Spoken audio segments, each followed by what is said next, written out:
اللي قدام حضراتكم الصورة دي هي نشرة الاتحاد الافريقي لكرة القدم في يناير عام 94. ده الكفر بتاعها. هذه النشرة كانت اصدرت على هامش بطولة الامم الافريقية سنة 94 بتونس. دي النشرة اللي هي الدورة 19 لكأس افريقيا للامم تونس من 25 مارس الى 10 ابريل.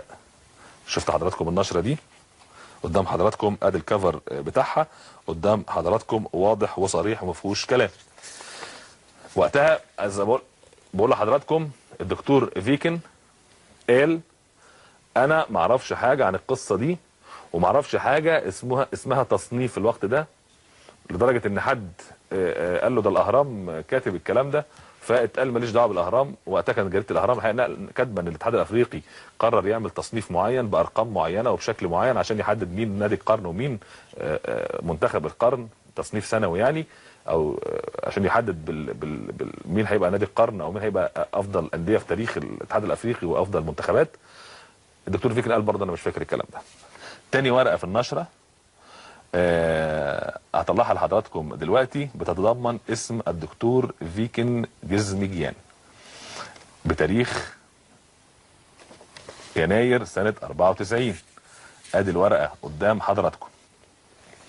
الاتحاد الافريقي قال جوه النشرة، ادى فكرة عن التصنيف وطريقة التصنيف وكيف يتم التصنيف للمنتخبات وللأندية. للمنتخبات وللأندية.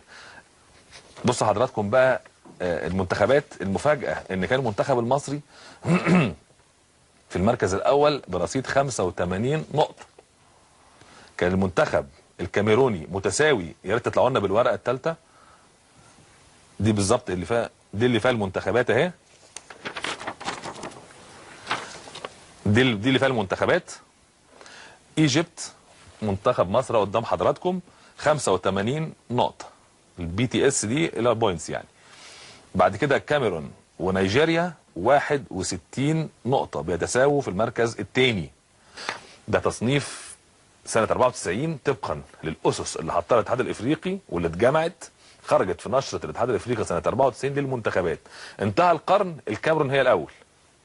عشان برضو البعض اللي قال لك طب هم جاملوا مصر في الاهلي وجاملوا الكاميرون عشان عيسى حياته، وجاملوا حسن مصطفى ادوا الاهلي، وفي المقابل جاملوا عيسى حياته فادوا له الكاميرون. لا، سنة 94 لما طلع طريقة التصنيف بالنقط، يعني اللي يخش دور 8 ياخد كام، اللي يخش النهائي ياخد كام، اللي يخش قبل النهائي ياخد كام، اللي ياخد البطوله ياخد كام، كذا كذا كذا كذا، اسفرت ان الكاميرون اساسا في المركز الثاني وبينها وبين مصر يعني من 85 نقطه ل 61 نقطه كان فرق 24 نقطه.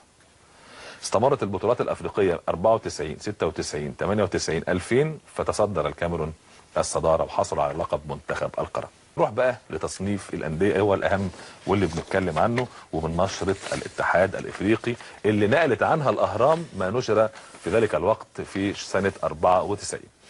نشره الاتحاد الافريقي قالت بقى بالنسبه للانديه اللي في افريقيا وترتيبها طبقا للطريقه احتساب النقاط في التصنيف الافريقي. الاول قبل ما اقول لكم عايز اقول لكم طريقه احتساب النقاط. طريقه احتساب النقاط قالت الطريقه اللي عملها الاتحاد الافريقي بتقول يتم احتساب النقاط وفقا للقواعد التاليه التي وضعها الاتحاد الافريقي لكره القدم. اولا بالنسبه لبطوله افريقيا ابطال الدوري وبطوله افريقيا ابطال الكؤوس، النسخه القديمه 4 نقاط لحامل اللقب، 3 نقاط للوصيف، نقطتين للنادي البالغ دور قبل النهائي، نقطه واحده لكل نادي يصل الى دور الثمانيه. بعد تعديل النظام البطوله لدوري ابطال افريقيا منذ عام 97 5 نقاط للبطل، 4 نقاط للوصيف، 3 نقاط لصحابي المركز الثاني في دوري المجموعات اللي هم البالغين للدور قبل النهائي يعني، نقطتين لصحابي المركز الثالث في دوري المجموعات، نقطه واحده لصحابي المركز الرابع في دوري المجموعات، وتضاف نقطه لحامل لقب كاس السوبر الافريقي بين بطل دوري ابطال افريقيا وكاس الاتحاد الافريقي لا الكونفدراليه بعد كده، ثم اضافت نقطتين لمن يتاهل الى نهايه كاس العالم اللي انطلقت سنه 8 كاس العالم للانديه طبعا اللي انطلقت سنه 98 وتوقفت قبل ان تخرج للنور سنه 2005. نشوف بقى، اطلعوا لنا بالورقه، اطلع بالمستند الرابع. دي الانديه اللي حطها الاتحاد الافريقي في النشره بتاعته في مطلع سنه 94 طبقا للتصنيف اللي حطه ايضا في نفس النشره. بصوا حضراتكم ترتيب الانديه كان ازاي بالارقام والنقاط. نمبر 1 اللي هو نمره 1 ناسيونال اللي هو النادي الاهلي. الاهلي ترجمتها ناسيونال يعني بالفرنساوي. بتقول ايه؟ الاهلي ايجيبت 34 نقطه. المفاجأة